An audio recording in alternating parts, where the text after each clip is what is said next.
নারীদের স্ট্যাটাসকে, মর্যাদাকে ইসলাম বাড়িয়েছে। ইসলাম বলেছে খায়রুকুম মান বুখিরা বিল উনসা, যে ঘরের প্রথম সন্তান কন্যা ওই ঘরটারে বরকত দিয়ে ভরে দেয় কে? আপনাদের ঘরে সর্বপ্রথম মেয়ে হয়েছে কার কার? দেখি প্রথম মেয়ে কার? মাশাআল্লাহ, আমারও দুই মেয়ে। আপনারও দুই মেয়ে? মাশাআল্লাহ, হাত নামান চৌডাঙ্গার ভাইরা, হাত নামান। তো এই ঘরগুলো বরকতময়। আল্লাহ রাসূল সাল্লাল্লাহু আলাইহি ওয়াসাল্লামের 3 ছেলে ছিল, একজনও বেঁচে ছিল না, আল্লাহ নিয়ে গেলেন ছোটবেলায়। 4 মেয়ে ছিল, ওনারা বেঁচে ছিলেন, রুকাইয়া, যায়নাব, উম্মি কুলসুম আর ফাতেমা। আওয়াজ করে পড়েন সুবহানাল্লাহ। ফাতেমা রাদিয়াল্লাহু তাআলা আনহাকে আল্লাহ রাসূল সাল্লাল্লাহু আলাইহি ওয়াসাল্লাম খুব বেশি ভালোবাসতেন। আল্লাহ রাসূল সাল্লাল্লাহু আলাইহি ওয়াসাল্লাম বলতেন, ফাতেমা তু বিদউম মিন্নি, ফাতেমা আমার কলিজার টুকরা। যে ফাতেমারে কষ্ট দেয় সেজন্য আমি নবীকে কষ্ট দেয়, আর যে ফাতেমার মুখে হাসি ফুটায় সেজন্য আমি বিশ্ব নবীর মুখে হাসি ফুটাই। সুবহানাল্লাহ। রাসূল সাল্লাল্লাহু আলাইহি ওয়াসাল্লাম কোন সফরে গেলে সব শেষে ফাতেমা রাদিয়াল্লাহু তাআলা আনহার সাথে দেখা করে যেতেন। আবার সফর থেকে যখন আল্লাহ রাসূল সাল্লাল্লাহু আলাইহি ওয়াসাল্লাম ঘরে ফিরতেন, তখন এসেই আল্লাহ রাসূল সাল্লাল্লাহু আলাইহি ওয়াসাল্লাম ফাতেমা রাদিয়াল্লাহু তাআলা আনহার সাথে দেখা করতেন। নারীদেরকে খুব ভালোবাসতেন, বলতেন রিফকাম বিল কাওয়ারির, কাচের গ্লাসের সাথে আল্লাহ রাসূল নারীদেরকে তুলনা দিয়েছেন। কাচের গ্লাস যেমনি আস্তে রাখি, আস্তে ধরি, আস্তে উঠাই, আমাদের মা বোনদের সাথে যেন আমরা খারাপ আচরণ না করি, আমরা যেন মেজাজ না দেখাই, আমরা যেন মুচকি হাসি দিয়ে কথা বলি। এদিকে বিবাহিত আছেন কারা কারা আজকে দেখি? বিবাহিত? এই ছোট বাচ্চারা তোমরা হাত তুলো না আবার। মাশাআল্লাহ, হাত নামান। আপনারা বাসায় রাগারাগি করেন না তো? ভাবিদের সাথে রাগারাগি করবেন না। আপনার ব্যাপারে ভাবিদের কাছ থেকে আল্লাহ তাআলা সার্টিফিকেট নেবেন, খায়রুকুম খায়রুকুম লিআহলি। তোমাদের মধ্যে আল্লাহর কাছে ওই ব্যক্তি সবচেয়ে সেরা যে তার স্ত্রীর কাছে সেরা। এজন্য স্ত্রীর সাথে ভালো আচরণ করবেন, মুচকি হাসি দিয়ে কথা বলবেন। আল্লাহ রাসূল বলেছেন, তাবাসসুমুকা ফি ওয়াজহি আখিকা সাদাকা, your smile to your brother it's a charity. তুমি তোমার ভাইয়ের দিকে তাকিয়ে যে মুচকি হাসি দাও, ওই মুচকি হাসি দিলেও সদকার সওয়াব দেয় কে? আপনি স্ত্রীর সাথে মুচকি হাসবেন, সওয়াব আছে না নাই? স্ত্রীকে ভালোবাসার কথা শোনাবেন, সওয়াব আছে না নাই? এমনকি আল্লাহর হাবিব বলেছেন, অফি বুদআই আহাদিকুম সাদাকা, তোমরা শীতের রাতে স্বামী স্ত্রী যখন এক কম্বলের নিচে সময় কাটাও, ওই সময়গুলোর জন্য তোমার আমলনামায় সওয়াব দিয়ে ভরে দেয় কে? এজন্য আজকে থেকে মুচকি হাসি দিয়ে কথা বলবেন, আগে সালাম দিবেন। স্ত্রীকে আগে সালাম দিতে রাজি আছেন তো? আল্লাহ রাসূল সাল্লাল্লাহু আলাইহি ওয়াসাল্লাম ওনার স্ত্রীদেরকে আগে সালাম দিতেন। আম্মা জান আয়েশা বললেন, এত বছর বিশ্বনবীর সাথে সংসার করলাম, একদিনও আল্লাহ রাসূল সাল্লাল্লাহু আলাইহি ওয়াসাল্লামকে আমি আগে সালাম দিতে পারি নাই। মাঝে মাঝে লুকিয়ে থাকতাম যে আজকে আগে সালাম দেব। কিন্তু আল্লাহ রাসূল সাল্লাল্লাহু আলাইহি ওয়াসাল্লাম এশার নামাজ পড়ে যখন ঘরে ঢুকতেন, ঘরে ঢোকার অনেক আগ থেকে আম্মা জান আয়েশাকে বলতেন, আসসালামু আলাইকুম ওয়া রাহমাতুল্লাহি ওয়া বারাকাতুহু। এজন্য আমরা যেন বেশি বেশি সালাম দেই। তো একজন নারী বরকতময় কিনা আমরা বুঝবো তার প্রথম সন্তান যদি কন্যা। তার মানে কন্যা আসলেই ঘরে বরকত আছে না নাই? আছে। এরপরে এই কন্যাকে যখন আপনি শিক্ষা দান করবেন, ভালো পাত্রের হাতে তুলে দিবেন, তখন ওই কন্যা বাবার জন্য জান্নাতের দরজা খুলে দেয়। সুবহানাল্লাহ পড়তে পারলেন না? এরপর সে যখন কারো স্ত্রী হয়, তার কাছ থেকে আল্লাহ তাআলা সার্টিফিকেট নেয় স্বামীর ব্যাপারে। তারপর যখন সন্তান সম্ভবা হয়, অনেক নারী বাচ্চা ডেলিভারি করতে যেয়ে মারা যায়। সন্তান ডেলিভারি করতে যেয়ে যে নারী মারা যায়, ওই নারীদেরকে কিয়ামতের দিন আল্লাহ শহীদদের কাতারে দাঁড় করায় দেবে। আর যদি সহি সালামতে বাচ্চা ডেলিভারি করতে পারে, তাহলে ইসলাম বলে আল জান্নাতু তাহতা আকদামি উম্মাহাতিকুম। ও দুনিয়ার পুরুষেরা শোনো, তোমাদের পায়ের নিচে থাকে জুতা, জুতার নিচে থাকে বালু, আর এক একটা মায়ের পায়ের নিচে থাকে তার ছেলে মেয়েদের জান্নাত। পড়েন সুবহানাল্লাহ। ওগো মা তুমি এই ধরনের শ্রেষ্ঠ নিয়ামত, তোমারই পদতলে রয়েছে জান্নাত। ওগো মা তুমি এই ধরনের শ্রেষ্ঠ নিয়ামত, তোমারই পদতলে রয়েছে জান্নাত। সুবহানাল্লাহ পড়েন। আচ্ছা, এই দুনিয়াটাকে যদি 100 বার আমরা বিক্রি করে দেই, ওই বিক্রির টাকা দিয়ে জান্নাতের একটা টেবিলের দাম হবে? এই দুনিয়াকে 2000 বার বিক্রি করে দিলে যেই টাকা পাওয়া যাবে, ওই টাকা দিয়ে যদি জান্নাতের একটা চেয়ার কিনতে চাই, ওই চেয়ারের দাম হবে। তাহলে যে মায়ের দুইটা পায়ের নিচে আল্লাহর 8টা জান্নাত পড়ে আছে, ওই 8টা জান্নাতের ওই পা দুইটার দাম কত?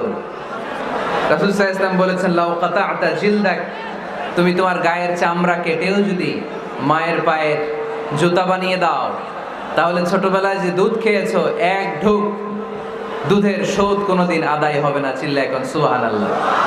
মায়ের এক ধার দুধের দাম, কাটিয়া গায়ের চাম, পাপোশ বানাইলেও ঋণের শোধ হবে না। এমন দরদি ভাবে কেউ হবে না আমার মাহা, ঠিক কিনা? এজন্য মা বাবা যাদের বেঁচে আছে, আমরা যেন মা বাবার কাছ থেকে দোয়া নেই। পীর সাহেবের কাছে যদি দোয়া নিতে যান, দোয়া কবুল হতেও পারে, নাও হতে পারে। গোটা বিশ্বের সব পীর সাহেব যদি এক গ্লাস পানির মধ্যে দোয়া পরে ফু দেয়, গোটা বিশ্বের সব ইমাম সাহেব যদি, খতিব সাহেব যদি এক গ্লাস পানির মধ্যে দোয়া পরে ফু দেয়, আর আপনার আম্মা শুধু সুবহানাল্লাহ বলে যদি আরেক গ্লাস পানির মধ্যে ফু দেয়, আপনার মায়ের দোয়াটা মুহূর্তে আল্লাহর দরবারে কবুল হয়ে যাবে। এজন্য আব্বা আম্মার দোয়া নিতে রাজি আছি তো? যাদের আব্বা আম্মা বেঁচে আছে, আল্লাহ যেন হায়াত দারাজ করে, আমরা পড়ি আমিন। যারা আমরা আমাদের আব্বা আম্মা, আমাদের বটবৃক্ষগুলোকে হারিয়েছি, তাদের কবরগুলোরে আল্লাহ জান্নাতের বাগান বানিয়ে দিক, আমরা পড়ি আমিন। আর দেরি না করে আমরা সরাসরি মহাবিশ্বের মহাবিশ্বয় মহাগ্রন্থ আল কোরআন আল কারীম থেকে কথা শুনবো। আমরা যে বইটা থেকে কথা শুনবো, চুয়াডাঙ্গার ভাইয়েরা দেহের সবটুকুন শক্তি গলার মাঝ বরাবর এনে আওয়াজ করে বলেন তো, এই বইটার নাম কি? এই কোরআনে কোনো ভুল আছে? সন্দেহ আছে? সংশয় আছে? আমাদের জীবন সমস্যার সব কিছুর সমাধান এই কোরআনের ভেতরে দিয়েছে কে? সমাধান চাও যদি জীবনে মরণে, ফিরে যাও খুঁজে নাও, চোখ রাখো কোরআনে, ঠিক না? সমাধান চাও যদি জীবনে মরণে, ফিরে যাও খুঁজে নাও, চোখ রাখো কোরআনে। If you want a solution this dunya and akhirah, go back, have a look to the holy Quran, ঠিক না? এজন্য আমরা সমস্যার সমাধান চাইলে চোখ রাখতে হবে যে কিতাবের দিকে, কিতাবটার নাম আল কোরআন। এই কিতাবে কোনো ভুল নাই, এই কিতাবে কোনো সন্দেহ নাই, কোনো সংশয় নাই। এই কিতাবে যে সন্দেহ নাই, এই কথা কোরআনে বলে দিয়েছে কে? রব্বুল আলামিন বলেন, যালিকাল কিতাবু লা রাইবা ফীহি হুদাল লিল মুত্তাকিন। সবাই পড়েন আমার সাথে, যালিকাল কিতাবু লা রাইবা ফীহি হুদাল লিল মুত্তাকিন। This is the book, the most authentic and original book in the world. There is no doubt in it and a guidance to those who are muttaqin. এই বইটা এমন বই যেখানে কোনো ভুল নাই, কোনো সন্দেহ নাই, কোনো সংশয় নাই। মুত্তাকিনদের জন্য এই বইয়ের ভেতরে হেদায়েত রেখে দিয়েছে কে? আল্লাহ। আবার রব্বুল আলামিন বলেন, আলিফ লাম রা, কিতাবুন আনজালনাহু ইলাইকা লিতুখরিজান নাসা মিনাল যুলুমাতি ইলান নূর। ও Muhammad sallallahu alayhi wa sallam, I've revealed this holy and sacred book unto you in order to lead the mankind out of darkness into the light. ও নবী, আমি কেন এই কোরআনকে আপনার কাছে পাঠিয়েছি আপনি জানেন? অন্ধকারাচ্ছন্ন মানুষগুলোকে আলোর পথে নিয়ে যাওয়ার জন্য, জাহান্নামীগুলারে জান্নাতি বানানোর জন্য, রাম আর বামপন্থীগুলারে ডানপন্থী বানানোর জন্য। চিল্লায় বলো ঠিক কিনা?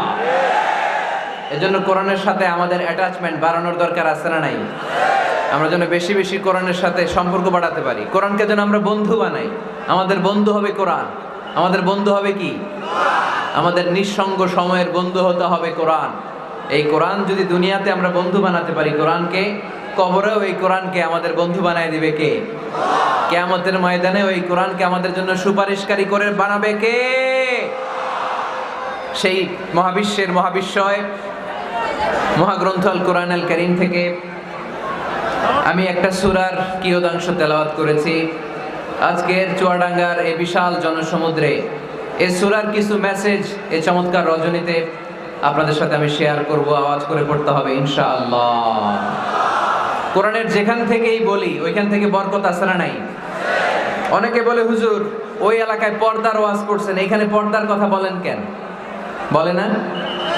অনেকে বলে হুজুর ওই জেলায় নামাজের ওয়াজ করছেন, তো এই জেলায় আবার নামাজের কথা কন কেন? হুজুর ওইখানে সুদ খাওয়া যাবে না বলছেন, এইখানে বলেন কেন? নামাজ কি শুধু ওই জেলায় লাগবে? পর্দাকে শুধু ঢাকাবাসীদের জন্য লাগবে, চুয়াডাঙ্গায় লাগবে না? আমরা সূরা ফাতিহা প্রতিদিন কয়বার পড়ি? ফরজ নামাজে 17 বার, সুন্নত সহ 40-45 বার। যে ব্যক্তি 50 বছর ধরে নামাজ পড়ে, এই বেটা যে কয় লক্ষ বার সূরা ফাতিহা পড়ছে বেটা নিজেও জানে না, ঠিক কি না? আচ্ছা, আপনারা কি জানেন যে সূরা আর রহমানে একটা আয়াত আছে, যে আয়াতটা আল্লাহ বারবার ওই সূরার ভেতরে উল্লেখ করেছে, সূরা আর রহমানে? জানেন কি আয়াতটা? কি কি আয়াত? ফাবিআইয়ি আলা রাব্বিকুমা তুকাযযিবান। এই আয়াতটা আল্লাহ তাআলা একবার দুইবার নয় 31 বার উল্লেখ করেছেন সূরা আর রহমানের ভেতরে। সুবহানাল্লাহ পড়েন। তার মানে জরুরি কথা সব জায়গায় বলতে হয়, বারবার বলতে হয়, চিল্লায় বলতে হবে, ঠিক কি না? আজকে আমরা সূরা দোহা থেকে কথা শুনবো। সূরাতুদ দোহা, আওয়াজ করে বলেন তো সূরাটার নাম কি? এই আপনাদের গলার আওয়াজ। সারা বিকাল আর সন্ধ্যায় চিল্লাচিল্লি করতে করতে আপনাদের এনার্জি শেষ, তাই না? সূরাটার নাম সূরাতুদ দোহা। আওয়াজ করে বলেন তো সূরার নাম কি? মাশাআল্লাহ, আওয়াজ আছে তো? এনার্জি শেষ হয়ে যায় না এখনো বেঁচে আছে চুয়াডাঙ্গার লোক। তো আলোচনা শেষ পর্যন্ত এরকম আওয়াজ করে উত্তর দেওয়া যাবে? মাশাআল্লাহ। এখন একেবারে ঠান্ডা, এবার আমরা প্রাণ খুলে কথা শুনবো কোরআনের। এই সূরাটা কোরআনের 93 নাম্বার সূরা। কত নাম্বার? এই সূরায় আয়াত আছে 11টা। কয়টা? এই সূরাটা মাক্কি সূরা। কি সূরা? মাশাআল্লাহ।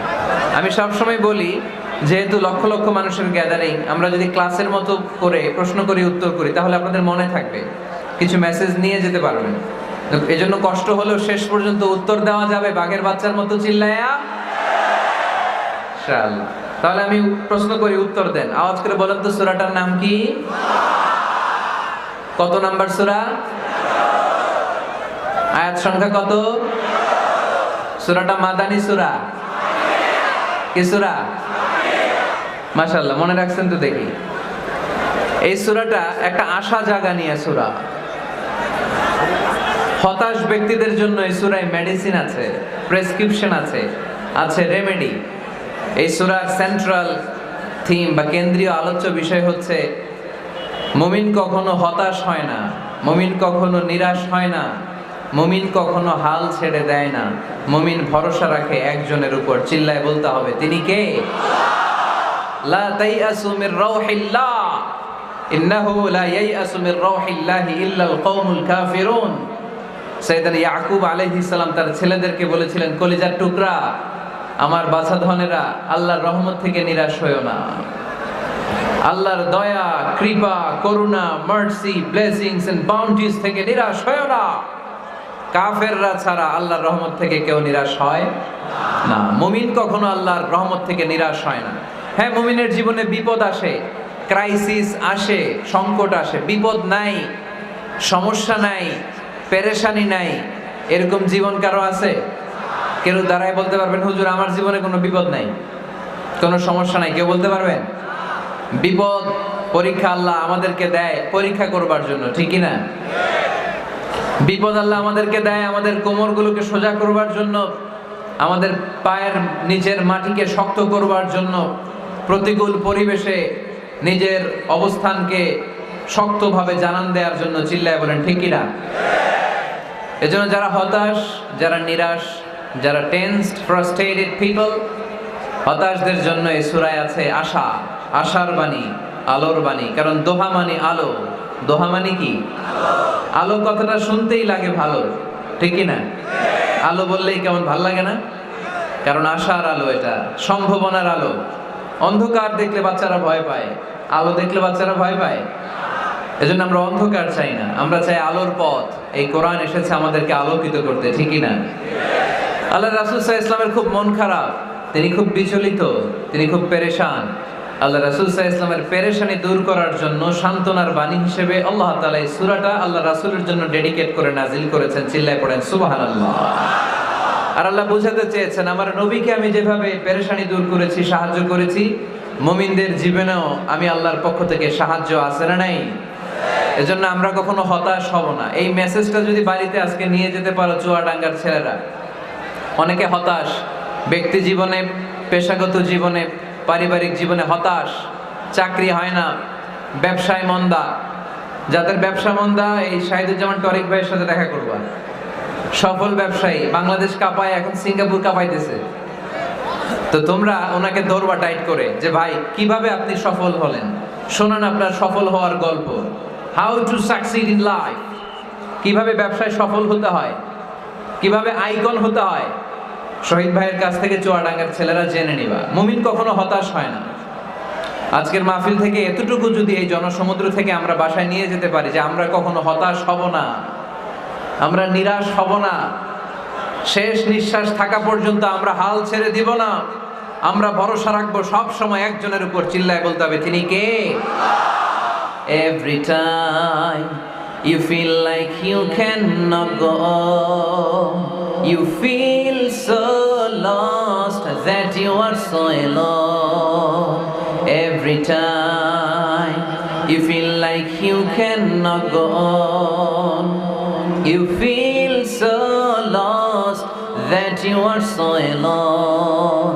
Don't despair and never lose hope, 'cause Allah is always by your side. Inshallah, পড়েন Inshallah, Inshallah, you'll find your way. Inshallah, Inshallah, Inshallah, you'll find your way. পড়েন আল্লাহু আকবার। আমরা কখনো নিরাশ হই না, আমরা হতাশ হই না, আমরা ভরসা রাখি একজনের উপর, তিনি কে? আমরা জানি রাত যত গভীর হয় অন্ধকার তমানিসা ভেদ করে সুবহে সাদিক হয়। আমরা জানি গর্ভবতী নারীর যেদিন পেটের ব্যথা বেদনা বাড়তে থাকে ওই দিন নতুন মেহমান আগমনের সময় ঘনাতে থাকে। আমরা জানি বিশ্বাসীদের জীবনে কষ্ট, দুঃখ, যন্ত্রণা, পরীক্ষা যত বাড়তে থাকে সুখের দিন কাছে আসতে থাকে। চিল্লায় বলো ঠিক কিনা? এজন্য আমরা হতাশ হব না, হাল ছেড়ে দিব না, শেষ নিঃশ্বাস ত্যাগ করা পর্যন্ত আমরা ভরসা রাখবো একজনের উপর, তিনি কে? আল্লাহ রাসূল সাল্লাল্লাহু আলাইহি ওয়াসাল্লাম হতাশ হলেন, পেরেশান হলেন, নবীর পেরেশানি দূর করার জন্য আল্লাহ তাআলা এই সূরাটা নাজিল করেছে। সুবহানাল্লাহ পড়েন। তাহলে এই সূরার কেন্দ্রীয় আলোচ্য বিষয় কি? এটা কি চুয়াডাঙ্গাবাসীদের কাছে ক্লিয়ার? Clear clear clear. এবার আমরা শুনবো এই সূরার একটা ব্যাকগ্রাউন্ড আছে, কোন প্রেক্ষাপটে এই সূরা নাজিল হলো। আল্লাহ রাসূল সাল্লাল্লাহু আলাইহি ওয়াসাল্লামকে আল্লাহ বললেন ইয়া আইয়ুহার রাসূলু বাল্লিগ মা উনজিলা ইলাইক, নবী কোরআনে যা নাজিল করেছি সব আপনি পৌঁছে দিন, কিছু গোপন রাখা যাবে না। এই কোরআনের কোনো কিছু বিশ্বনবী গোপন রেখেছে? সবাই বলেন না কেন, গোপন রেখেছে নাকি সব প্রচার করে দিয়েছে? সব প্রচার করে দিয়েছে। হঠাৎ করে হেরা গুহায় বিশ্বনবীর কাছে নাজিল হলো ইকরা বিসমি রাব্বিকাল্লাযী খালাক খালাকাল ইনসানা মিন আলাক ইকরা ওয়া রাব্বুকাল আকরামুল্লাযী আল্লামা বিল কলম আল্লামাল ইনসানা মা লাম ইয়ালাম। পড়েন সুবহানাল্লাহ। আল্লাহ নাজিল করলেন নবী পড়ো তোমার প্রভুর নামে যিনি সৃষ্টি করেছেন, তুমি যা জানতে না তা তোমার রব তোমারে শিখিয়েছেন, কলমের মাধ্যমে তোমাদেরকে জ্ঞান দিয়েছেন। সুবহানাল্লাহ। ইকরা বিসমি রাব্বিকাল্লাযী খালাক, read in the name of your lord who has created. পড়ো তোমার প্রভুর নামে। কোরআনের প্রথম বাণী পড়ো। কোরআনের প্রথম বাণী কি? সবাই বলেন প্রথম বাণী কি? আল কোরআনের প্রথম বাণী পড়ো, আল হাদিসে নবীর কথা পড়ো। আল কোরআনের প্রথম বাণী পড়ো, আল হাদিসে নবীর কথা পড়ো। পড়ে পড়ে শেখো, শিখে শিখে তুমি তোমার নিজের জীবন গড়ো। সুবহানাল্লাহ পড়ো। পড়ে পড়ে নিজের জীবন গড়তে হবে। নাজিল হলো ইকরা বিসমি রাব্বিকাল্লাযী খালাক, যা নাজিল হলো নবী প্রচার করে দিলেন। এরপরে আরেক সূরা নাজিল হলো ইয়া আইয়ুহাল মুযাম্মিল কুমিল লাইলা ইল্লা কালিলা, বিশ্বনবী প্রচার করে দিলেন। এরপরে নাজিল হলো ইয়া আইয়ুহাল মুদ্দাসসির কুম ফাআনযির, বিশ্বনবী প্রচার করে দিলেন। যাই প্রচার নাজিল হয় তাই তিনি প্রচার করে দেন, যাই নাজিল হয় তাই তিনি প্রচার করে দেন। এরকম চলতে থাকলো কিছুদিন, কিন্তু হঠাৎ করে আর কোনো কোরআনের আয়াত নাজিল হয় না, ওহী আসা বন্ধ হয়ে গেল। ফলে নবীও নতুন কোনো কথা মক্কার লোকদেরকে শোনাতে পারে না। মক্কার লোকেরা বলল, ঘটনা কি মুহাম্মদ, নতুন নতুন আয়াত এতদিন বলতা, এখন বলো না কেন? বলো। বিশ্বনবী বলতে পারে না, কারণ বিশ্বনবী কি মন গড়া কোনো কথা বলে? সবাই যদি বুঝে থাকেন উত্তর দেন, বিশ্বনবী কি মন গড়া কথা কোনোদিন বলেছে? রব্বুল আলামিন বলেন, ওয়ামা ইয়ানতিকু আনিল হাওয়া ইন হুয়া ইল্লা ওয়াহয়ুন ইউহা। আমার নবী মন গড়া কোনো কথা বলেন না। আমার পয়গম্বর মন মস্তিষ্ক কোনো প্রসূত কথা তোমাদের কাছে পেশ করে না। আকাশ থেকে জিব্রাইল মারফত যা তিনি শুনতে পান তা তিনি মক্কাবাসীদের কাছে পৌঁছে দেন। সুবহানাল্লাহ। তো নাজিল হতো, নবী পৌঁছে দিতেন। এখন বন্ধ, পৌঁছাতে পারে না। সাইয়েদনা জিব্রাইল আলাইহিস সালাম আর কোরআন নিয়ে আসে না। রাসূল সাল্লাল্লাহু আলাইহি ওয়াসাল্লাম নতুন কোনো কথা শোনাতেও পারে না। মক্কার লোকেরা হাসাহাসি শুরু করলো, হাততালি দিতে শুরু করলো, মুহাম্মদ তোমার আল্লাহ তোমারে বর্জন করেছে, তোমার আল্লাহ তোমারে ভুলে গেছে। নাউজুবিল্লাহ পড়তে পারলেন না? ইন্না মুহাম্মাদান ওয়াদাআহু রাব্বুহু ওয়া ক্বালা। এই মক্কার লোকেরা শোনো, মুহাম্মদের রব তো মুহাম্মদের ভুলে গেছে, মুহাম্মদের দিকে ফিরেও তাকায় না, আর নতুন কোন আয়াত পাঠায় না। আবু লাহাবের স্ত্রী উম্মে জামিল বলতে শুরু করলো, ইন্না শাইতানাকা কাদ তারাক। মুহাম্মদ তোমার কাছে যে একটা শয়তান আসতো জিব্রাইল নামে, ওই শয়তানটা আর আসে না। না, নাউজুবিল্লাহ পড়েন। সবাই টিটকারি করে। এখন রাসূল সাল্লাল্লাহু আলাইহি ওয়াসাল্লাম কিছু বলতেও পারে না, কারণ তিনি তো মন গড়া কিছু বলেন না, যা নাজিল হয় তা পৌঁছে দেন। রাসূল সাল্লাল্লাহু আলাইহি ওয়াসাল্লাম খুব পেরেশান হয়ে গেলেন, চিন্তায় পড়ে গেলেন, হতাশ হয়ে গেলেন। আর মনে মনে ভাবলেন, কি রে, আমি কোনো ভুল করলাম না তো? আমার কোনো অন্যায় হয়ে গেল না তো? এত অপেক্ষা করতেছি, আকাশের দিকে তাকিয়ে আছি, নতুন আয়াত আসে না কেন? আমি কবে নতুন আয়াত শোনাবো? কোন কোন তাফসিরে এসেছে 15 দিন, কোথাও এসেছে 25 দিন, 40 দিন, কোথাও এসেছে কয়েক মাস আল্লাহ রাসূল সাল্লাল্লাহু আলাইহি ওয়াসাল্লামের কাছে কোরআনের আয়াত নাজিল করাকে বন্ধ রেখেছিল কে? নাজিল হয় না, তিনি কোরআনের আয়াত শোনাতেও পারেন না। আমরাও মাঝে মাঝে এরকম হতাশ হই, কি রে, ব্যবসা করলে লস, চাকরি হয় না, অসুস্থতা, মনে হয় আল্লাহ বোধহয় আমাদেরকে পছন্দ করে না। এরকম টেনশন আমাদেরও আছে না নাই? রাসূল সাল্লাল্লাহু আলাইহি ওয়াসাল্লাম যখন টেনশনে পড়ে গেলেন, আল্লাহ তাআলা এই সূরা নাজিল করার মধ্য দিয়ে আল্লাহ রাসূল সাল্লাল্লাহু আলাইহি ওয়াসাল্লামের টেনশন দূর করে দিলেন। চিল্লায় পড়েন সুবহানাল্লাহ। রাসূল সাল্লাল্লাহু আলাইহি ওয়াসাল্লামের পেরেশানি দূর করার জন্য আল্লাহ নাজিল করলেন, ওয়াদ-দুহা ওয়াল লাইলি ইযা সাজা মা ওয়াদ্দাআকা রাব্বুকা ওয়া মা ক্বালা। ওয়াদ-দুহা আলোর শপথ, ওয়াল লাইলি ইযা সাজা নিঝুম নিস্তব্ধ রাতের শপথ। সুবহানাল্লাহ পড়েন। প্রথমে আল্লাহ দুইটা কসম কাটলেন। কয়টা? দুইটা। প্রথমে দোহা, প্রভাতের সূর্য কিরণের শপথ, আলোর শপথ। এরপরে অন্ধকারের শপথ কাটলেন। আলোর শপথ দিয়ে আল্লাহ তাআলা ওহী আশাকে বুঝালেন, আর অন্ধকারের শপথ দিয়ে আল্লাহ ওহী না আশাকে বুঝালেন। আল্লাহ বুঝাতে চাইলেন, নবী সব সময় আলো থাকলে ভাল লাগে না। 24 ঘন্টায় যদি সূর্যের আলো, এখনো সূর্যের আলো, সকালেও সূর্যের আলো, খালি আলো আর আলো, ভাল লাগবে? কথা বলেন না কেন? আবার 24 ঘন্টায় ঘুটঘুটে অন্ধকার, কোনো আলো টালো নাই, ভাল লাগবে? তার মানে জীবন চালাতে আলোরও দরকার, অন্ধকারেরও দরকার। বিশ্বনবীরে বুঝাতে চাইলেন, নবী ওহী আসা যেমনি দরকার, মাঝে মাঝে ওহী বন্ধ রেখে আপনার একটু বিশ্রাম দেওয়া দরকার। সুবহানাল্লাহ পড়েন। সরকারি চাকরি যারা করেন, সপ্তাহে কয় দিন জব করেন? জোরে বলেন। 5 দিন। বাকি 2 দিন কি করেন? বিশ্রাম নেন, ছুটিতে থাকেন। 7 দিনে যদি কাজ করা লাগতো, ভাল লাগতো? কথা বলেন না কেন? ভাল লাগতো না। আবার 7 দিনে যদি ছুটি থাকতো, ভাল লাগতো না। তার মানে কাজেরও যেমনি দরকার, বিশ্রামেরও দরকার, ঠিক কিনা? আল্লাহ বুঝাতে চাইলেন, নবী কাফেরদের কথায় কান দিবেন না। ওরা বলে, আমি আপনারে ভুলে গিয়েছি। না না, কশিন কালেও না, আমি আপনারে কেমন করে ভুলে যাই, আপনি আমার বন্ধু। আমি ইচ্ছা করে ওহী নাজিল বন্ধ রেখে কিছুদিন আপনারে ছুটি দিলাম, আল্লাহর পক্ষ থেকে আমি আপনার জন্য বিশ্রামের ব্যবস্থা করে দিয়েছি। নবী বিশ্রামের ব্যবস্থা করে দিলাম, কারণ প্রতিদিন ওহী নাজিল হলে এটা পৌঁছে দেওয়া এটা চারটেখানি কথা নয়। ওহীর বাণী এটা কোনো মন্ত্রীর বাণী না, ওহীর বাণী এটা কোনো প্রেসিডেন্টের বাণী না, ওহীর বাণী প্রধানমন্ত্রীর বাণী না, ওহীর বাণী রাজা বাদশার বাণী নয়। ওহীর বাণী আমাদের কাছে পাঠিয়েছে কে? এই কালামুল্লাহ মাজিদের ওজন আছে না নাই? আল্লাহ বললেন ইন্না সানুলকি আলাইকা কাওলান সাকিলা। নবী গো, কোরআনের বাণী এটা হালকা কোনো বাণী নয়, এটা ভারী একটা বাণী। এই বাণী যদি আমি সাগরে নাজিল করতাম, এই কোরআনের বাণী যদি আমি জঙ্গলে নাজিল করতাম, আর এই কোরআনের বাণী যদি আমি পাহাড়ের মধ্যে নাজিল করতাম, কোরআনের ভারে বড় বড় পাহাড়গুলো মুহূর্তের মধ্যে ভেঙে চুরে খান খান হয়ে যেত। লাউ আনজালনা হাযাল কুরআন আলা জাবালিন লারাআইতাহু খাশিআম মুতাসাদ্দিআম মিন খাশিয়াতিল্লাহ। এই কোরআনকে আপনার উপর নাজিল না করে যদি আমি হিমালয় পাহাড় মাউন্ট এভারেস্টের উপর নাজিল করতাম, আমেরিকার আলাস্কা মাউন্টেন রেঞ্জের উপর নাজিল করতাম, ইউরোপের আল্পস পর্বতমালায় নাজিল করতাম, আমি যদি বড় বড় তুর পাহাড়ের উপর নাজিল করতাম, আপনি দেখতেন কোরআনের ভারে পাহাড়গুলো ভেঙে চুড়ে খান খান হয়ে গিয়েছে। তার মানে কোরআনের ওজন আছে না নাই?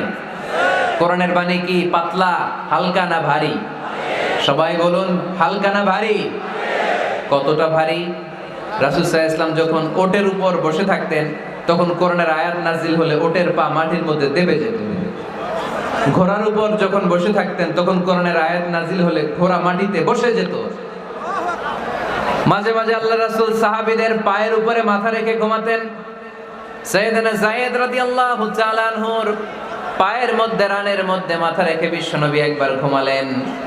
যায়েদ রাদিয়াল্লাহু তাআলা আনহু বলেন, অনেকক্ষণ বিশ্বনবী শুয়ে রইলেন, কিন্তু আমার কষ্ট হয় নাই, আমি টের পাই নাই। কিন্তু হঠাৎ বিশ্বনবীর উপর কোরআন যখন নাজিল হওয়া শুরু হয়ে গেল, আমার মনে হলো বিশ্বনবীর মাথার ওজন উহুদ পাহাড়ের সমান ভারী হয়ে গেছে। এতক্ষণ ধরে বিশ্বনবীর মাথার কোনো ওজন নাই, হঠাৎ যখন কোরআনের আয়াত নাজিল হতে লাগলো, দেখলাম বিশ্বনবীর মাথার ওজন এতটা বেড়ে গিয়েছে, আমার মনে হচ্ছে আমার পায়ের হাড্ডি আর রান ফেটে মুহূর্তের মধ্যে খান খান হয়ে যাবে।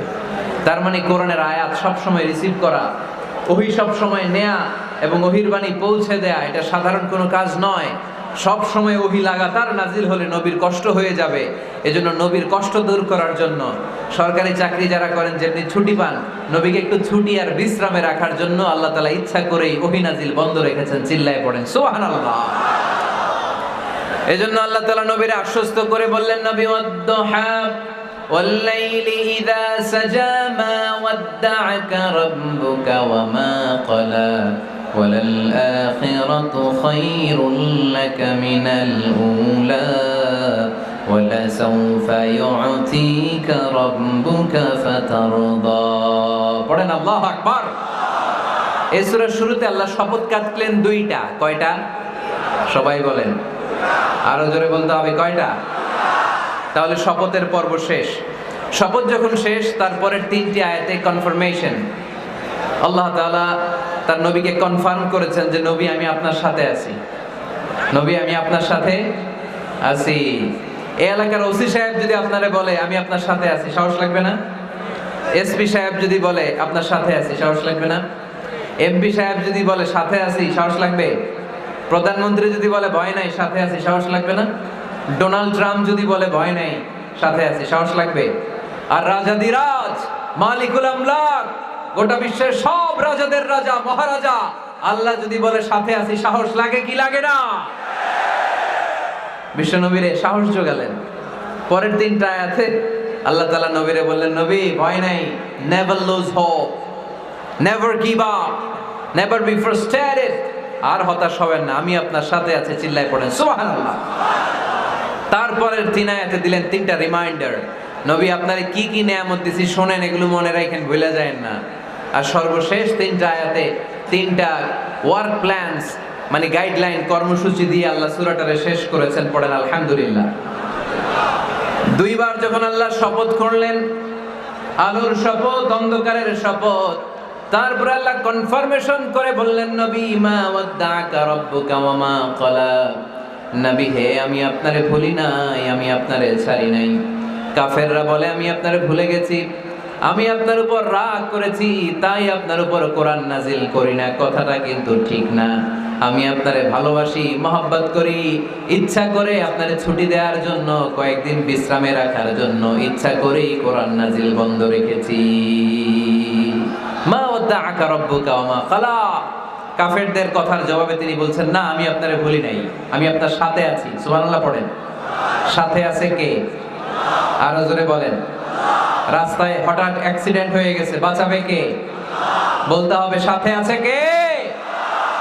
আমাদের সাথে আল্লাহ আছে। এরপর আল্লাহ বললেন, ওয়ালাল আখিরাতু খায়রুল লাকা মিনাল উলা। ও নবী, মক্কার জীবনে সাময়িক একটু কষ্ট আপনি সহ্য করেন, মদিনার জীবনে আপনার জন্য আনন্দ রেখেছে কে? আখিরাতে আপনার জন্য জান্নাতকে তৈরি রেখেছে কে? ওয়ালাল আখিরাতু খায়রুল লাকা মিনাল উলা।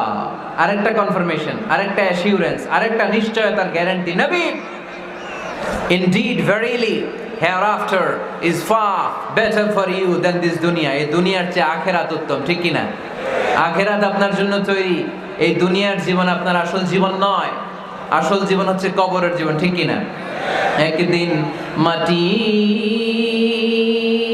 ভেতরে হবে ঘরে মন আমার, কেন বাঁধো দালান ঘর রে মন আমার, কেন বাঁধো দালান ঘর। প্রাণ পাখি উড়ে যাবে পিঞ্জর ছেড়ে, ধরা ধামে সবই রবে, তুমি যাবে চলে। বন্ধু বান্ধব যত মাতা পিতা দ্বারা সুত, বন্ধু বান্ধব যত মাতা পিতা দ্বারা সুত, সবই হবে তোমার পরে মন আমার, কেন বাঁধো দালান ঘর। একদিন মাটির ভেতরে হবে ঘরে মন আমার, কেন বাঁধো দালান ঘর। ঠিক না? মাটির ঘর আসল ঘর। এই ছোট্ট 2 লাইনের নাশিদ, এই গানটাই আমাদের হেদায়েতের জন্য যথেষ্ট, তাই না? কত কষ্ট করে বিল্ডিং বানালাম, কত কষ্ট করে ফ্ল্যাট কিনলাম, কত দামি টাইলস দিয়ে আমার গোসলখানাটা বানালাম, কিন্তু আমার জীবনের শেষ গোসলটা কি আমার ওই গোসলখানায় হবে? চিল্লায় বলতে হবে, হবে। এজন্য আল্লাহ বললেন, ওয়ালাল আখিরাতু খায়রুল লাকা মিনাল উলা। ও নবী, দুনিয়ার জীবন আসল জীবন নয়, আসল জীবন হলো আখিরাতের জীবন, ঠিক কি না? কিন্তু আমরা পাগল হয়ে আছি কোন জীবনের জন্য? দুনিয়ার পিছনে এই মরিচিকা, এই লোভ লালসা, এই ক্ষমতার দাপট, হ্যাঁ, এই সেলিব্রিটিজম, এই চোখ ধাঁধালো গ্ল্যামারাস লাইফের দিকে আমরা পাগলের মতো মরিচিকার পেছনে ছুটে বেড়াচ্ছি, আর আখিরাতের কথা আমরা বেমালুম ভুলে গিয়েছি, ঠিক কি না? এজন্য আল্লাহ বললেন, বাল তুসিরুনাল হায়াতাদ দুনিয়া ওয়াল আখিরাতু খায়রুন ওয়া আবকা। তোমরা দুনিয়ার জীবনকে বড্ড বেশি প্রাধান্য দাও, কিন্তু জেনে রেখো, মনে রেখো, দুনিয়া আসল নয়, আসল ঠিকানা হলো মুমিনের আখিরাত। 2 নম্বর কনফার্মেশন, ওয়াল আখিরাতু খায়রুল লাকা মিনাল উলা। নবী হে, আখিরাত আপনার জন্য রেডি। 3 নম্বর কনফার্মেশন, ওয়ালা সাউফা ইউতিকা রাব্বুকা ফাতারদা। নবী হে, অচিরেই এমন এমন জিনিস আমি আপনারে দেব, এগুলো পেয়ে আপনি খুশি হয়ে যাবেন। সুবহানাল্লাহ পড়েন। Verily I'm gonna give you something that will make you happy. এমন এমন জিনিস আমি আপনার জীবনে দেব, এগুলো পেয়ে আপনি খুশি হবেন।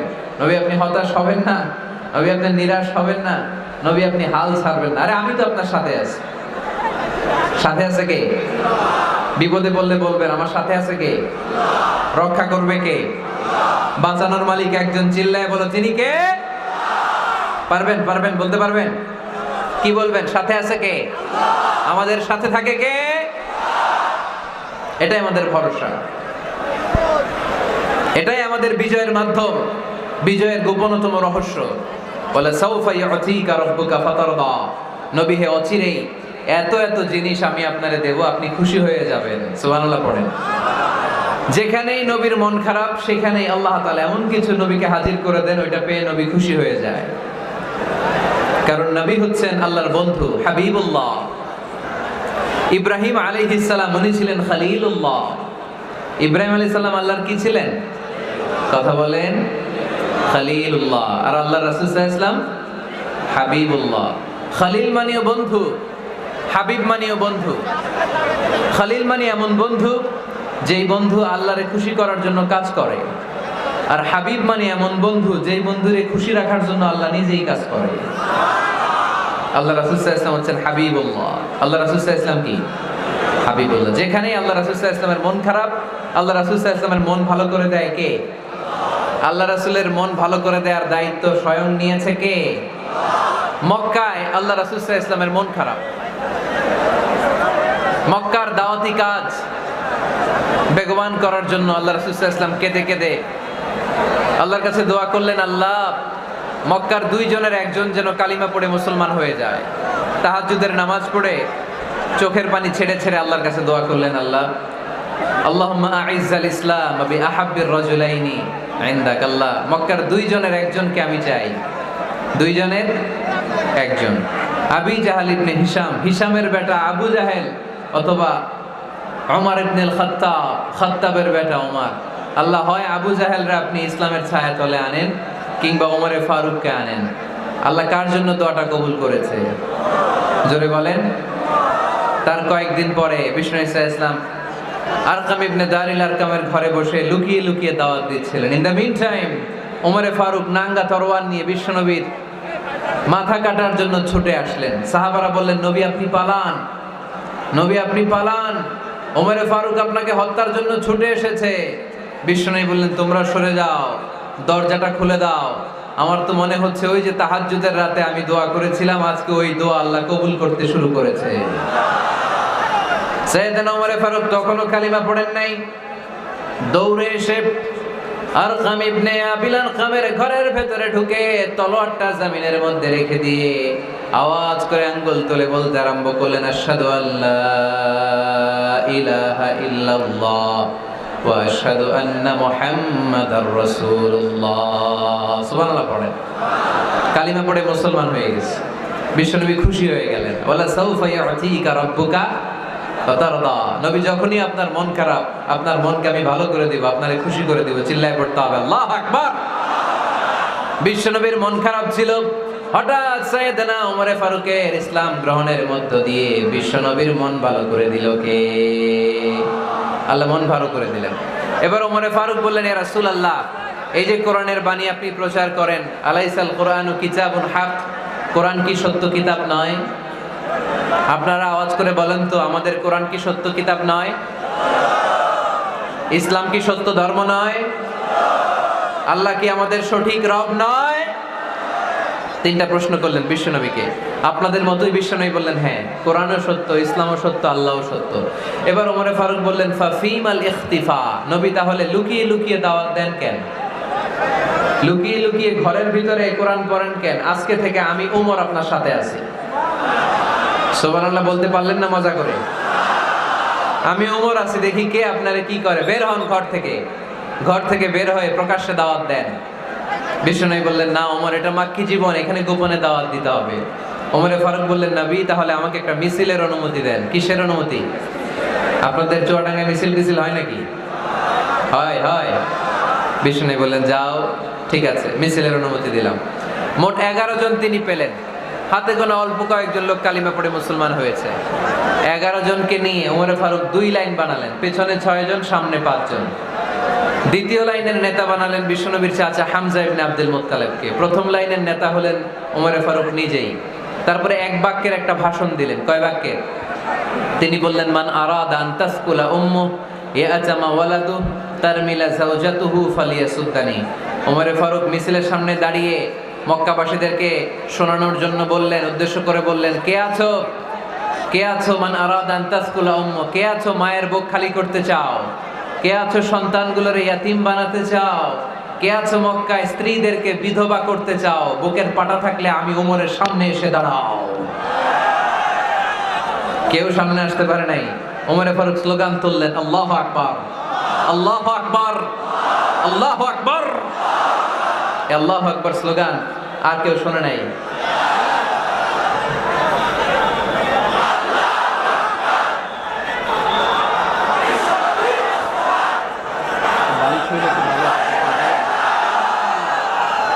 বালিশ ফেলে ভালো।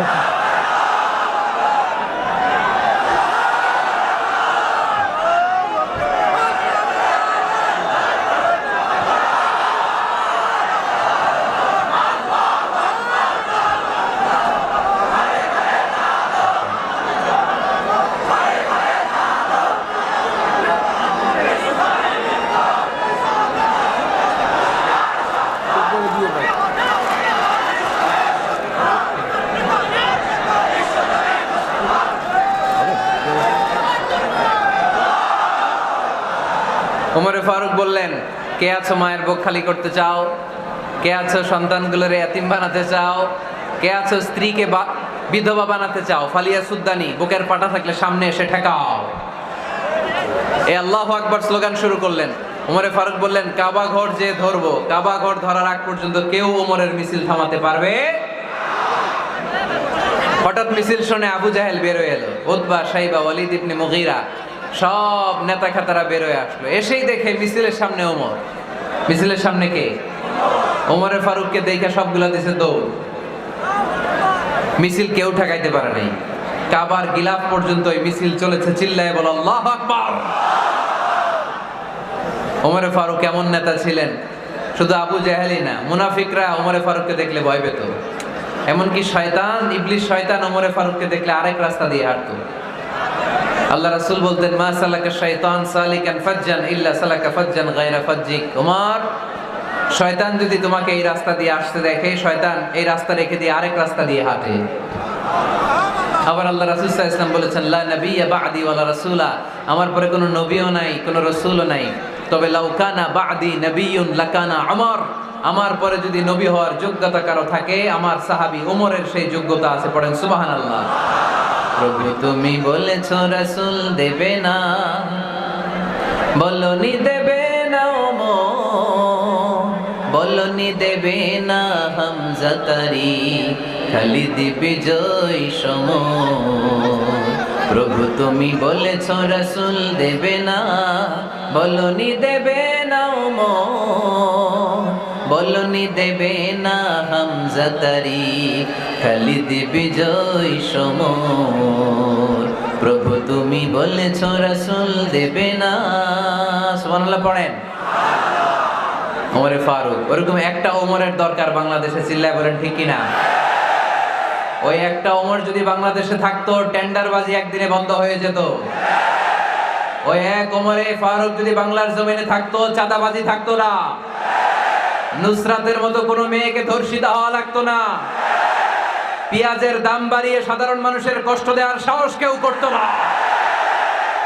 লবণের মতো নিত্য প্রয়োজনীয় জিনিসের দাম বাড়ানোর গুজব তোলার মতো সাহস কেউ পেত না। চিল্লায় বলো ঠিক কিনা? কোটি কোটি টাকার নোট ছিঁড়ে ছিঁড়ে কেউ পানির মধ্যে ফেলার সাহস তুলতো না। চিল্লায় বলো ঠিক কিনা? এক লোক তার স্ত্রীকে 100 তালাক দিল। কয় তালাক? আরো জোরে বলেন। এবার স্ত্রী এসে বিচার দিল, ওমরে ফারুক, আমার স্বামী আমার 100 তালাক দিছে। ওমরে ফারুক বললেন, ঘটনা কি? তালাক দেবে 3 তালাক, তোমার স্বামী তোমার 100 তালাক দেয় কেন? স্বামীরে ডেকে নিয়ে আস। ডেকে নিয়ে আসা হলো, জিজ্ঞেস করা হলো, কিরে কয় তালাক দিলি? কয় 100 তালাক। ওমরে ফারুক বললেন, তালাক দিবা 3টা, 100 তালাক দিলা কেন? স্বামী বলে, মেজাজ খুব গরম আছিল। মেজাজ, আমাদের মাঝে মাঝে মেজাজ গরম থাকে না? সব তালাক দিয়ে ফেলায়, তুই তালাক, তোর মাও তালাক। কত বড় ডাকাই, বউরেও তালাক দেয়, শাশুড়িরও তালাক মারে। আছে না নাই? আলহামদুলিল্লাহ চুয়াডাঙ্গা এরকম নাই।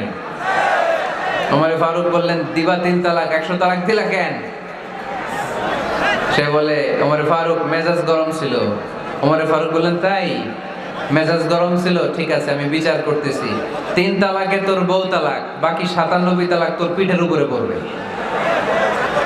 এরকম বিচার যদি বাংলার জমিনে থাকতো, কেউ আর এরকম ইসলামের কোনো বিষয় নিয়ে কথা বলার, ধৃষ্টতা দেখানোর সাহস পেত? কোরআনকে গালি দেওয়ার সাহস পেত? আমার নবীর নামে কার্টুন বানানোর সাহস পেত? আমার নবীকে নিয়ে ফিল্ম বানানোর সাহস পেত? বিশ্ব নবীকে গালি দেওয়ার সাহস পেত? ইসলাম নিয়ে কটু কথা বলার সাহস পেত? আমরা সব বিষয়ে কথা শুনতে রাজি। আমার নবীরে গালি দিলে খবর আছে না নাই? আমার নবীর দিকে যদি কেউ বা হাত তুলে তাকায়, ওই বা হাত কেমন করে ভেঙে দিতে হয় সেটাও আমরা জানি। চিল্লায় বলো ঠিক কিনা? ইসলামের বিরুদ্ধে যদি কথা বলে ওইটা আমরা সহ্য করি না। চিল্লায় বলেন ঠিক কিনা?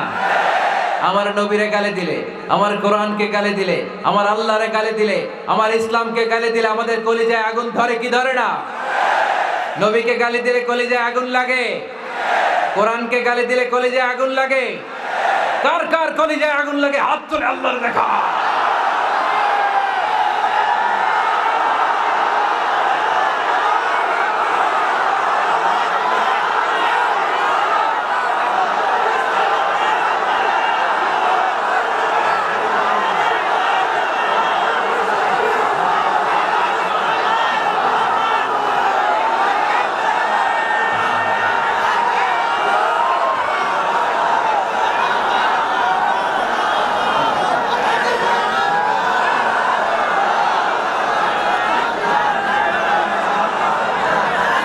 আমাদের এই উচ্ছ্বাস আল্লাহ রাসূলের ভালোবাসা, কোরআনের ভালোবাসা, ইসলামের ভালোবাসা, আল্লাহর জন্য ভালোবাসার এই উচ্ছ্বাস, এই সতেজতাকে আল্লাহ তুমি ইসলামের বিজয়ের জন্য কবুল করে নাও। আমরা একটা ওমরের অপেক্ষায়। চিল্লায় বলেন ঠিক কিনা? ওই ওমরের মতো একটা নেতা হলে বাংলাদেশ সোজা হয়ে যাবে। চিল্লায় বলেন ঠিক কিনা? ওই ইমাম মাহাদির অপেক্ষায় আমরা আছি।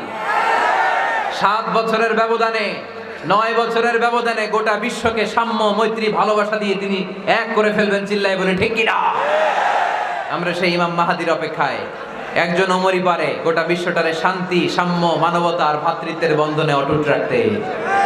সে ওমরে ফারুক যখন ইসলাম ধর্ম গ্রহণ করলেন, বিশ্বনবীর পেরেশানি দূর করে দিল কে?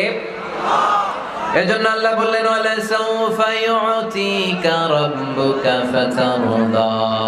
ও নবী, অচিরে এমন কিছু আমি আপনারে দান করব, এগুলো পেয়ে আপনি খুশি হয়ে যাবেন। সুবহানাল্লাহ পড়েন। যেখানেই নবী পেরেশান ওইখানেই নবীর মন ভালো করে দেয় কে? মক্কা থেকে 80 কিলোমিটার দূরে তায়েফের ময়দান। যারা হজ উমরা করেছেন তারা জানেন, প্রায় 80 কিলোমিটার দূর এই তায়েফের ময়দানে বিশ্বনবী পাহাড়ি পথ পাড়ি দিয়ে দাওয়াত দিতে গেলেন। তায়েফের লোকেরা কি নবীর দাওয়াতে সাড়া দিয়েছে? নবীকে পাথর মেরেছে, ঠিক কিনা? রক্তাক্ত করেছে 3টা জায়গায়। কয় জায়গায়? বিশ্বনবীর চাইতে সুন্দর মানুষ পৃথিবীতে ছিল? বিশ্বনবীর চাইতে সুন্দর মানুষ বর্তমানে পৃথিবীতে আছে? আমার নবীর চাইতে সুন্দর কোন সুপুরুষ কিয়ামত পর্যন্ত দুনিয়ায় জন্মগ্রহণ করবে? সাদা ধবধবে স্বচ্ছ শুভ্র মানুষ, এত সুন্দর মানুষ যার নুরানি চেহারা দেখলে মানুষ কালিমা পড়ে মুসলমান হয়ে যেত। বিশ্বনবীর চেহারা দেখে কাফির মুশরিকেরা কালিমা পড়ে মুসলমান হতো। আমার নবীর চেহারার মতো সুন্দর শুভ্র সাবলীল মানুষ দুনিয়ার বুকে দ্বিতীয়টা ছিল না। আমার ওই পেয়ারা নবীর গায়ে পাথর মেরেছে তায়েফের ছেলেরা। আমার নবীকে 3টা জায়গায় রক্তাক্ত করেছে, তারপরেও বিশ্বনবী তায়েফবাসীদের বদদুয়া দেয় নাই। খেয়ে না খেয়ে দিন প্রচারের কাজে নিজেকে দিয়েছো বিলিয়ে, তায়েফের কাফিরেরা চিনল না সে আলো, দুষ্ট ছেলেদের পিছু দিল লেলিয়ে। পাথরের আঘাতে ক্ষত বিক্ষত হয়ে সারা শরীর থেকে রক্ত ঝরে। হে রাসূল, তোমাকে ভুলি আমি কেমন করে? হে রাসূল, তোমাকে ভুলি আমি কেমন করে? হাজার ব্যথা বেদনার পরে ফিরে আসনি তুমি আপন ঘরে, দিনের আলো তুমি ছড়িয়ে দিতে চলে গেলে মদিনায় মক্কা ছেড়ে। হে রাসূল, তোমাকে ভুলি আমি কেমন করে? হে রাসূল, তোমাকে ভুলি আমি কেমন করে? ঠিক না? ওই নবীকে ভোলা সম্ভব? ওই নবীর ভালোবাসা আমাদের হৃদয়ে আছে না নাই? বিশ্বনবীকে তিনটা জায়গায় আঘাত করলো। এত শুভ্র সাবলীল সাদা দেহটা ছিঁড়ে রক্ত বের হলো। বিশ্বনবী তায়েফবাসীদেরকে বদদুয়া দেয় নাই। বিশ্বনবী তায়েফবাসীদেরকে কোরআনের দাওয়াত দিতে গেলেন, তারা কোরআনের দাওয়াত মেনে নেয় নাই। বিশ্বনবী ওযু করলেন, গায়ের রক্তগুলোকে মুছে মুছে ফজরের সময় খেজুর বাগানের সামনে দাঁড়িয়ে ফজরের নামাজ শুরু করে দিলেন। বিশ্বনবী মন্ত্রমুগ্ধকর কণ্ঠ দিয়ে তেলাওয়াত করতে শুরু করলেন। ইন দ্য মিন টাইম বিশ্বনবীর পেছন থেকে একদল জিন বিশ্বনবীর কণ্ঠের কোরআন তেলাওয়াত শুনে কালিমা পড়ে মুসলমান হয়ে গেল। ফজরের সালাত শেষে আল্লাহ বিশ্বনবীর ডেকে বললেন, নবী আপনার মন খারাপ কেন? জিব্রাইল মারফত জানিয়ে দিলেন মন খারাপ কেন। বিশ্বনবী বললেন, 80 মাইল পথ পাড়ি দিয়ে তায়েফের ছেলেদেরকে দাওয়াত দিতে এলাম, তারা আমার দাওয়াত কবুল করে নাই।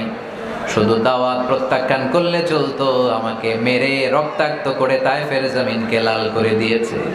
একটা ছেলে যদি কালিমা পড়তো আমার কলিজাটা ঠান্ডা হতো, আমার পরানটা ঠান্ডা হয়ে যেত। একটা ছেলেও কালিমা পড়ে নাই, পাথর মেরে আমার রক্তাক্ত করেছে। কি ছিল আমার অপরাধ? ওদেরকে জাহান্নামের আগুন থেকে বাঁচানোর জন্য আমি তায়েফে এসেছি, একটা লোক আমার ডাকে সাড়া দেয় নাই। বিশ্বনবীর মন খারাপ। আল্লাহ ডেকে বললেন, নবী মন খারাপ করবেন না, হতাশ হবেন না। আপনি জানেন না, আপনি দেখেন নাই, আমি আল্লাহ দেখেছি।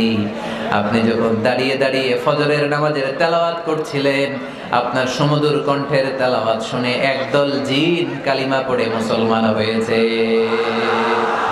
ইন্না সামি'না কুরআনান আজাবা ইয়াহদি ইলার রুশদি ফাআমান্না বি।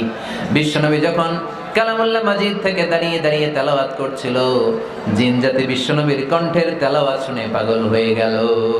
জিনেরা এরকম বাক্য শুনে নাই এর আগে। জিনেরা মিলাই, কিরে এটা তো কোনো মন্ত্র না। জিনেরা মিলাই, কিরে এটা তো কবিতা না। এত সুন্দর কথা কার বাণী? এটা আল্লাহর বাণী ছাড়া অন্য কোনো বাণী হতে পারে না। এই সুন্দর বাণী শুনে তারা কালিমা পড়ে মুসলমান হয়ে গেল। আল্লাহ বিশ্বনবীর আশ্বস্ত করলেন, নবী আপনার কষ্ট বৃথা যায় নাই। মুমিনের কষ্ট কি কখনো বৃথা যায়? আওয়াজ করে বলো, বৃথা যায়? নবী আপনি দাওয়াত দিতে এসেছিলেন দৃশ্যমান এক জাতি, মানব জাতিকে, তায়েফের মানব জাতিকে দাওয়াত দিতে এসেছেন। ওরা দাওয়াত কবুল করে নাই তো কি হয়েছে? অদৃশ্য জাতি, জিন জাতি কালিমা পড়ে মুসলমান হয়ে গিয়েছে। ওয়ালা সাউফা ইউতিকা রাব্বুকা ফাতারদা। নবী অচিরেই এমন এমন সুসংবাদ আপনারে শোনাবো, আপনি খুশি হয়ে যাবেন। বিশ্বনবী যখন শুনলেন তায়েফবাসী কালিমা পড়ে নাই, কি হয়েছে? জিন জাতি তো পড়ছে। বিশ্বনবী আবার খুশি হয়ে গেলেন। সুবহানাল্লাহ পড়ে। এইভাবে বিশ্বনবীর মন খারাপ হলে বিশ্বনবীর মন ভালো করে দেয় কে? মক্কার জমিনে বিশ্বনবীকে হত্যার ষড়যন্ত্র করা হলো। বিশ্বনবী আর থাকতে পারলেন না। বিশ্বনবীকে আল্লাহ বললেন, নবী আপনার জন্য আর গ্রিন সিগন্যাল নাই, মক্কা থেকে আপনাকে চলে যেতে হবে মদিনায়। আপনি চলে যান, আপনার বন্ধু আবু বকরকে নিয়ে হিজরত করে চলে যান। বিশ্বনবী চলে যাচ্ছিলেন আর মক্কার দিকে তাকিয়ে চোখের পানি ছাড়ছিলেন আর বলছিলেন, মক্কা তো হাব্বুল বিলাদ ইলাইয়া, মক্কা আমার কাছে সবচেয়ে শ্রেষ্ঠ শহর। লাউলা উখরিজতু লামা খারাজতু মিনহা। মক্কা থেকে যদি আমারে বের করে দেয়া না হতো, আমি মক্কা থেকে বের হতাম না। মাতৃভূমি ছেড়ে চলে যেতে হবে। আপনাদের জেলার নাম কি? আরো জোরে বলেন। চুয়াডাঙ্গারে বেশি পছন্দ করেন না বোধহয়, এজন্য আওয়াজটা জোরসে হয় নাই। আপনাদের প্রাণের জেলার নাম কি? চুয়াডাঙ্গা। জোর করে যদি চুয়াডাঙ্গা থেকে বের করে আপনারা সিলেটে পাঠায় দেয়, ভালো লাগবে? বিশ্বনবীকে মক্কা থেকে মদিনায় পাঠিয়ে দেয়া হলো। জন্মভূমি ছেড়ে বিশ্বনবী মদিনায় যাচ্ছেন, মনটা খুব খারাপ। প্রথম যখন মানুষ বিদেশে যায় এয়ারপোর্টে কাঁদে না? এয়ারপোর্টে গেছেন আপনারা? আহা, পরিবার পরিজনদেরকে কেঁদে কেঁদে অশ্রু সিক্ত নয়নে বিদায় দেয়। বিশ্বনবী চোখের পানি ছেড়ে মক্কাকে বিদায় জানালো। মন খুব খারাপ, কিন্তু মদিনায় যেয়ে দেখে এলাহি কাণ্ড। মদিনার উপকণ্ঠে সানিয়াতুল ওয়াদা নামক জায়গায় আবাল বৃদ্ধ বনিতা দফ বাজিয়ে বাজিয়ে বিশ্বনবীরে ওয়েলকাম করতে শুরু করলো। তলাআল বাদরু আলাইনা মিন সানিয়াতিল ওয়াদা ওয়াজাবা শুকরু আলাইনা মাদা লিল্লাহি দা আইয়ুহাল মাবউসু ফিনা জিতা মিন أمر المطاع جئت شرفت المدينة مرحبا يا خير دار যারা পারেন পড়েন طلع البدر علينا من ثنيات الوداع وجب الشكر علينا ما دعا لله داع পড়েন না আল্লাহু আকবার। এই বিশাল জনসমুদ্র দেখে তলাল বদরু আলাইনা দফ বাজাতে বাজাতে নবীকে ওয়েলকাম এন্ড রিসিপশন দেয়া হলো। এই মদিনার মানুষের ভালোবাসা দেখে মক্কা থেকে যে তিনি চোখের পানি ছেড়ে বিদায় নিয়েছেন, এই দুঃখের কথা বিষ্ণুনবী ভুলে গেলেন। বিষ্ণুনবীর মনকে আবার খুশি করে দিল কে? সুবহানাল্লাহ কইতে পারলেন না? ওয়ালা সাউফা ইউতিকা রাব্বুকা ফাতারদা। নবী অচিরে এমন জিনিস আপনাকে আমি দান করব, আপনি খুশি হয়ে যাবেন। আবার বিষ্ণুনবী শুনতে পেলেন ওনার আগের পয়গম্বরদের বয়স ছিল কারো 1000 বছর, কেউ হায়াত পেত 2000 বছর, কেউ পেত 1500 বছর। তাদের উম্মতের মধ্যে থেকে কেউ বাঁচত 800 বছর, 700 বছর। বিশ্বনবী মনে মনে দুঃখ পেতে শুরু করলেন, হায় হায় আমার উম্মতের গড় বয়স এত কম। আগের উম্মতেরা হায়াত পেয়েছে বেশি, ইবাদত করার সুযোগও পেয়েছে বেশি, আমার গুনাহগার উম্মতেরা হায়াত পাবে কম, তাই ইবাদতের সুযোগও তাদের কম। ঠিক কি না? আল্লাহ রাসূল সাল্লাল্লাহু আলাইহি ওয়াসাল্লাম ফরমান আ'মার উম্মতি মা বাইনা 60 ইলা 70। আমার উম্মতের গড় বয়স 60 থেকে 70। 60 থেকে 70 এর মধ্যে আমার উম্মতের বেশিরভাগ লোক মারা যাবে। ওয়া আকাল্লুহুম ইয়াজুজু যালিক, হাতে গোনা অল্প কয়েকজনই 70 এর বেশি হায়াত পাবে। আপনাদের চুয়াডাঙ্গার কি অবস্থা? কত হায়াত পায় মানুষ? 80 বছর বয়স পেয়েছেন এরকম কেউ আছে নাকি আজকের মাহফিলে? 80 বছরের মুরব্বী কেউ আছেন? নাই। 70 বছর হায়াত পেয়েছেন কেউ আছে? হ্যাঁ আছে আছে আছে। সামনে 60 বছর বয়স আছে? 60 বছর আছে। 50 আছে কার কার দেখি? 50। টরিক ভাইয়ের বয়স কত? শহীদ ভাই বয়স কত চলে? 50। মাশাআল্লাহ, আরো 50 বছর আল্লাহ বাঁচায় রাখুন। সবাই পড়ি আমিন। তো রাসূল সাল্লাল্লাহু আলাইহি ওয়াসাল্লাম চিন্তিত হলেন, হায় রে, আগের উম্মতেরা হায়াত পাইতো 1000 বছর, 1500 বছর, আমার উম্মত 60 থেকে 70 এর মধ্যে সব মরে যাবে। ওরা ইবাদত করার সুযোগ পেয়েছে বেশি, আমার উম্মতের কি হবে? সুবহানাল্লাহ কইবেন না? কি দরদ আমাদের জন্য, কি মায়ার নবী, কি দয়ার নবী। আমার নবীর চাইতে দয়ালু মানুষ পৃথিবীতে ছিল? আমার নবীর চাইতে বিশ্বস্ত মানুষ পৃথিবীতে আছে? আহমদ বড় বিশ্বস্ত, সে কোন বন্ধু বলো বেশি বিশ্বস্ত, সে কোন বন্ধু বলো বেশি বিশ্বস্ত। কার কাছে মন খুলে দেয়া যায়, কার কাছে প্রাণ খুলে দেয়া যায়, হওয়া যায় অতি আশ্বস্ত। তার নাম